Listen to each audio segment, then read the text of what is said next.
आज anti corruption day है, लिहाजा आज इस मौके पर करप्शन के खिलाफ जारी जी संगम की मुहिम के बारे में आपको बताना जरूरी है।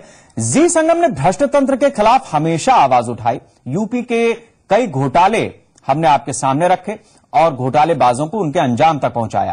ताजा मामला अरबपति इंजीनियर यादव सिंह का है, जिसके करप्शन के काले खेल का खुलासा हमने किया और अब यादव सिंह सस्पेंड है। वर्ल्ड एंटी करप्शन डे पर जी संगम की मुहिम का असर, करप्शन के किरदार होंगे बेनकाब। जी संगम पर यादव सिंह को लेकर सबसे बड़ा खुलासा। जी हां, करप्शन के खिलाफ जी संगम की मुहिम रंग लाई है। जी संगम पर और नोएडा अथॉरिटी में करोड़ों का खेल खेलने वाला यादव सिंह सस्पेंड हो चुका है। जी संगम की इस बेबाक मुहिम की तारीफ अब हर ओर हो रही है। जी संगम की बहुत जबरदस्त मुहिम चल रही। मैं भी टीवी देखती हूँ, रात में देख रही थी कि किस तरह वो जाकर जी संगम कर रहा है। 500 पेज की जो मैंने आपके टीवी के माध्यम से जाना कि आपके पास जो रिपोर्ट है जिस तरह घोटालों की, वो भविष्य में बहुत काम आएगी देश के, और इस करप्शन को मिटाने में बहुत काम आएगी। यादव सिंह जी के जो उदाहरण पेश आप लोग करेंगे, जो इस तरह से बात करेंगे खुल के, उसको सब पूरी तरह परख दर परख करेंगे, तो जरूर उसमें लोगों के कान खड़े होंगे और लोग डरेंगे कि भाई हमारी तो सारी रिपोर्ट मीडिया में जा सकती है। नोएडा अथॉरिटी में भ्रष्ट तंत्र की परतें खोलने की जी संगम की मुहिम ने इस मामले से जुड़ा हर पहलू बेहद निष्पक्ष तरीके से जनता के सामने रखा है, जिसका नतीजा है कि प्राधिकरणों में भ्रष्टाचार को लेकर सरकार भी हरकत में आ गई है। यूपी सरकार ने हाउसिंग पॉलिसी को बदला है, साथ ही नई आवास नीति के तहत कम आय वाले लोगों के लिए आशियाने का रास्ता भी खोला है।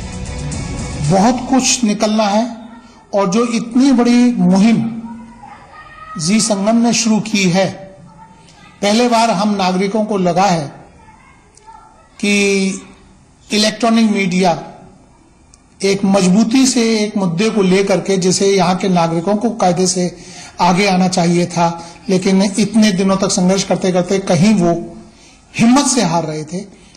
पहले बार जी संगम ने एक मुहिम को इतने लगातार चला करके यहाँ के नागरिकों को एक विश्वास दिया और एक हिम्मत दी है कि हम सब लोग मजबूती से इस बात पर विचार करें कब तक हम लुटते रहेंगे और यूं ही लुटते रहेंगे। ऐसा सिस्टम इवॉल्व करना चाहिए कि tenders sanction by a committee, not by a single person, यानी कि एक व्यक्ति ना करे पर एक कमिटी। और मैं बार बार यही कहता हूं और सब लोगों से बात करता हूं कि जिस तरह मेट्रो में, दिल्ली मेट्रो में श्री राधानंद साहब ने कमिटी अप्रोच रखा है फॉर सैंक्शनिंग ऑफ टेंडर्स, उस तरह का अप्रोच यहाँ होना चाहिए इन डेवलपमेंट अथॉरिटीज में, जहाँ इतना हैवी पैसा इन्वॉल्व है। हमारा मकसद हंगामा खड़ा करना नहीं, हमारी कोशिश सूरत बदलने की है। पूरा मामला क्या है? उस विकास की सूरत जो अक्सर भ्रष्ट तंत्र के दलदल में विनाश की शक्ल ले लेती है। कुछ की तिजोरियां भरती हैं तो कुछ दाने दाने को मोहताज हो जाते हैं। विकास के नाम पर सरकारें फंड देती हैं, लेकिन वो फंड भ्रष्टाचार के भंवर में उलझ जाता है। इस तस्वीर को बदलने की हमारी कोशिश रंग ला रही है। वर्ल्ड एंटी करप्शन डे के मौके पर हम अपने लाखों दर्शकों का धन्यवाद करते हैं, जिनके साथ और जिनके विश्वास ने हमें हौसला दिया है, ताकि हम सिर्फ खबर ही नहीं बल्कि खबरों के साथ हर नजरिए की बात आप तक बेबाकी से पहुंचा पाए। ये है जी मीडिया, देश का सबसे बड़ा न्यूज नेटवर्क, और आप देख रहे हैं जी संगम, खबरों के साथ हर नजरिए की बात। करप्शन के खिलाफ जी संगम की मुहिम में आम जनता का साथ और विश्वास दोनों मिल रहा है। कानपुर के लोगों का मानना है कि जी संगम ने जिस तरह निर्भीक तरीके से करप्शन के खिलाफ आवाज उठाई, वो एक मिसाल है। देखिए, जी संगम शुरू से ही समाज के सारे वर्गों को और समाज की जितने भी गुण हैं या दोष हैं, उन सब पे बहुत ही अच्छी तरीके से, पूरे तरीके से विश्लेषणात्मक तरीके से कार्य करता है, और तथ्यों को, जो समाज के तथ्य जो हमारी जनता के बीच में आनी चाहिए, उनको बहुत ही अच्छी तरीके से प्रस्तुत करता रहा है। शुरू में यादव सिंह जैसे मुद्दों को जिस तरीके से वो टेकअप कर रहे हैं और जिस तरीके से उनमें अपने प्रयास लगा रहे हैं, जबकि उन्हें मालूम है कि एक हाई प्रोफाइल केस है, इसमें बहुत बहुत लोगों के नाम उजागर हो सकते हैं, उसके बावजूद भी वो पूरी तरीके से जांच पड़ताल कर रहे हैं, तो निश्चित तौर पे बधाई के पात्र हैं। और हम सब समाज के लोग उनके लिए बहुत बहुत आभार व्यक्त करते हैं कि उन्होंने इस तरीके की जो एक नैतिक पत्रकारिता जिसे कहते हैं, जिससे समाज का सुधार हो, उसके लिए काम कर रहे हैं। जी संगम ने जो भ्रष्टाचार के खिलाफ ये मुहिम चलाई है, तो उसका हम सभी लोग, समाज के सभी वर्ग और विशेष रूप से हम लोग जो शिक्षक वर्ग हैं, हम लोग इसका बहुत स्वागत करते हैं। लोग जानते हैं कि आजकल जिस तरीके से मिस्टर यादव सिंह का नाम आ रहा है, जो नोएडा प्राधिकरण में थे, और भी बहुत उसके साथ साथ नाम अब उजागर हो रहे हैं। इन लोगों जैसे जाने कितने और इस भ्रष्टाचार के सागर में बहुत सारे ऐसे मगरमच्छ हैं जो घूम रहे हैं। और मुझे इस बात का पूरी आशा और विश्वास है कि मीडिया का इसमें एक बहुत सकारात्मक भूमिका होगी, और जी संगम जो अपनी एक सकारात्मक भूमिका हम लोगों को समाज में जिस तरह से एक मिसाल पेश कर रहा है, मैं उनकी पूरी सफलता की कामना करता हूं। उनको पहले तो मैं बधाई देना चाहता हूं जी संगम को, कम से कम भ्रष्टाचार की मुहिम तो चलाई। मैं तो ये देखना चाहता हूं कि जिस तरह से यादव सिंह ने 10,000 करोड़ कमा के दुनिया के आंखों में मिर्चा डाल के और झोंक के ये स्पष्ट कर दिया कि दुनिया, अधिकारी हो चाहे सरकार हो, सबको पीछे कर दिया, हम जो चाहेंगे वो करेंगे, सबके आंखों मिर्चा डाल दिया है। इस घोटाला की मुहिम चलाने के लिए आपको मैं बधाई देना चाहता हूं जी सहमत। देखिए, बहुत अच्छी मुहिम जी संगम के द्वारा। सर्वप्रथम तो मैं बधाई देना चाहूंगा जी संगम को कि इस प्रकार की मुहिम जो समाज के इस प्रकार के लोगों को पर्दाफाश करके उनका चेहरा पूरे देश के सामने लाने का काम कर रही है, जिन्होंने इस देश के गरीबों का खून चूस करके और न जाने कितनों को प्रताड़ित करके सिर्फ अपना भ्रष्टाचार के आधार पर अपना घर भरने का काम किया। ऐसे लोग समाज में बेनकाब होने चाहिए। मुझे विश्वास है कि आप लोग ऐसे चेहरे लेकर के आएंगे जो समाज के द्वारा उनका बहिष्कृत किया जाएगा। हम लोग समाज के लोग ऐसे लोगों का बहिष्कार करेंगे। वाराणसी के लोगों ने भी जी संगम की मुहिम की सराहना की है। कहीं खाता खुलवाना है तो पता लगा उसमें भ्रष्टाचार, पता लगा राशन कार्ड बनवाना है तो उसमें भ्रष्टाचार, फाइनेंस करवाना है तो उसमें भ्रष्टाचार, बच्चों का स्कूल में नाम लिखवाना है तो भ्रष्टाचार। तो भ्रष्टाचार तो आज बड़ी ही अहम कड़ी हो गई है। बहुत सी अभी यादव सिंह देश में ऐसे पड़े हैं जिनकी तो पोल खुली नहीं है। जी संगम तो एक क्रांतिकारी संगम है। मुझको कहने में कोई संकोच नहीं कि आप लोगों द्वारा किया जाए कार्य बड़ा ही सराहनीय है। भाई साहब, बहुत ज्यादा परेशानी उठाना पड़ता है, और सबसे बड़ी बात है कि किसी भी विभाग में जाइए, कहीं भी जाइए, कहीं भी बिना लेन देन के काम नहीं होता है। यादव सिंह का प्रकरण तो मुझे जी संगम की तरफ से बहुत ज्यादा जानने को मिली है, और जी संगम की वजह से ये सारी भ्रष्टाचारों का पोल खुल रहा है और जानने को मिल रही है। इसलिए मैं जी संगम को तहे दिल से बधाई देता हूं। नोएडा के लोग भी जी संगम की मुहिम को भ्रष्टाचार के खात्मे की दिशा में एक बड़ा कदम मान रहे हैं। आज एंटी करप्शन डे मनाया जाता है, लेकिन इस बात में बिल्कुल दो राय नहीं है कि भ्रष्टाचार की जड़ें हर डिपार्टमेंट में अंदर तक फैली हुई है।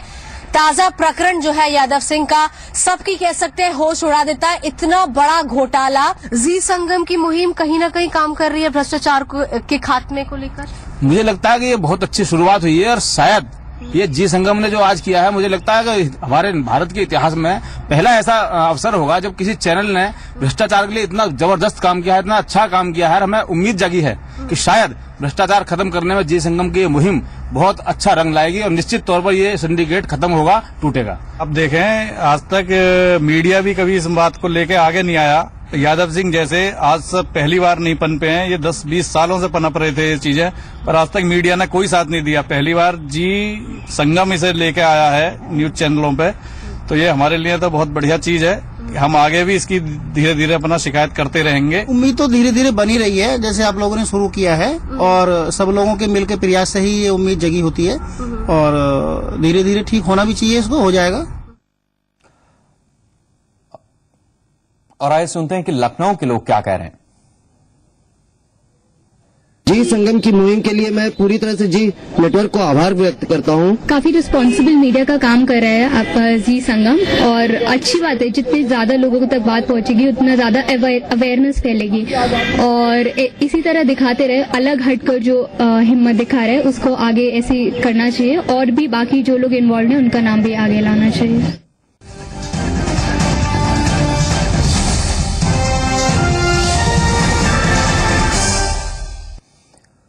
यूपी में अधिकारियों और इंजीनियरों में फैले भ्रष्ट तंत्र की एक बड़ी वजह सूबे की जांच एजेंसियों का रवैया भी है, जिनके ऊपर अक्सर दबाव में जांच करने के आरोप लगते हैं। खासकर विजिलेंस की जांच को लेकर सवाल ज्यादा उठे हैं, क्योंकि अतीत में ऐसे कई मामले सामने आए जिसमें विजिलेंस जांच का नतीजा आज तक नहीं निकला।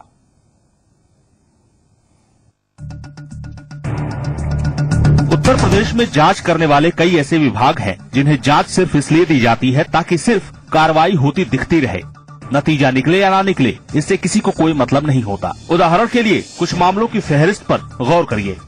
साल 2007 में एसपी सरकार के मंत्री रहे चौधरी बशीर पर भ्रष्टाचार के एक मामले में जांच विजिलेंस को अप्रैल 2008 में दी गई। आगरा में केस दर्ज भी हुआ, लेकिन आज तक इस मामले में बात आगे नहीं बढ़ी। पिछले साल लोकायुक्त ने लखनऊ और नोएडा के स्मारक घोटाले की जांच की 12 संस्तुतियां प्रदेश सरकार से की थी। सिर्फ एक मामले में 19 लोगों के खिलाफ विजिलेंस ने केस दर्ज किया, लेकिन अभी तक कोई कार्रवाई नहीं हुई। लोकायुक्त की जांच में 14 अरब का घोटाला पाया गया था। 2 पूर्व मंत्रियों समेत 199 लोगों को दोषी पाया गया, लेकिन ना तो किसी की संपत्ति जब्त हुई और न ही कोई विभागीय कार्रवाई हो पाई।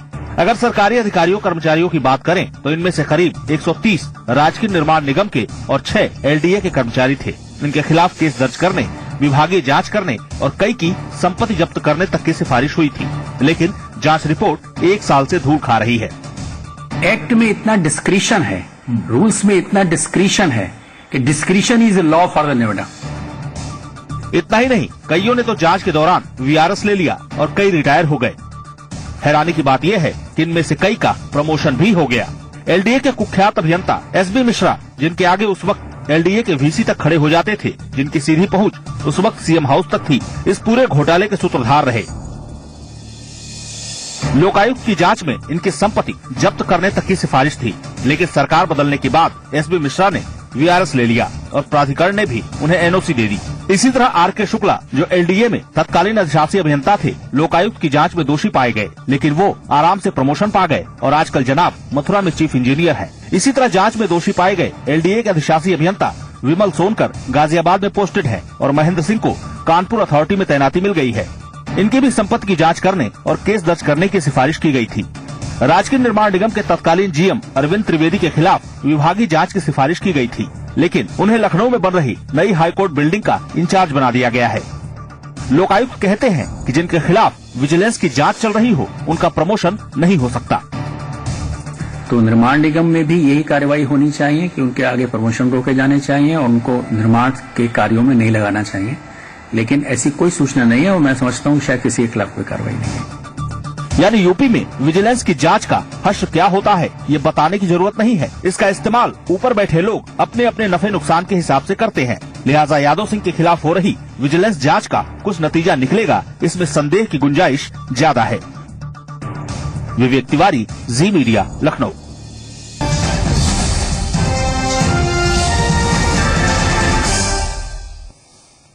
यूपी में घोटालों का इतिहास काफी पुराना है। खासकर इंजीनियरों को लेकर बीते कुछ सालों में भ्रष्टाचार के मामलों की बाढ़ सी आ गई। यादव सिंह का मामला इसकी एक कड़ी भर है। ऐसे नामों में अनिल गर्ग का नाम भी काफी सुर्खियां बटोर चुका है, जो गाजियाबाद विकास प्राधिकरण समेत कई विभागों में ऊंचे ओहदों पर रहे। गर्ग के ऊपर भी अकूत संपत्ति बनाने के आरोप लगे और गोरखपुर विकास प्राधिकरण में रहते हुए इन्हें सस्पेंड किया गया। कुछ ऐसी शोहरत स्मारक घोटाले में आरोपी बनाए गए इंजीनियर सीपी सिंह की रही। लोकायुक्त जांच के बाद यूपी की विजिलेंस ने जांच की, लेकिन कोई नतीजा नहीं निकला। बीएसपी सरकार में रसूखदार टी राम ने भी खूब नाम कमाया। बाद में वो बीएसपी से विधायक भी बने। इसके अलावा एसए फारूकी और एलडीए के इंजीनियर एसबी मिश्रा पर भी उंगलियां उठ चुकी हैं। आरटीआई से मिली जानकारी के मुताबिक यूपीएसआईडीसी में रहकर ऐसे कई घूसखोर अधिकारी हैं जिन्होंने रंगे हाथों जिन्हें गिरफ्तार किया जा चुका है और कई सजा काट चुके हैं।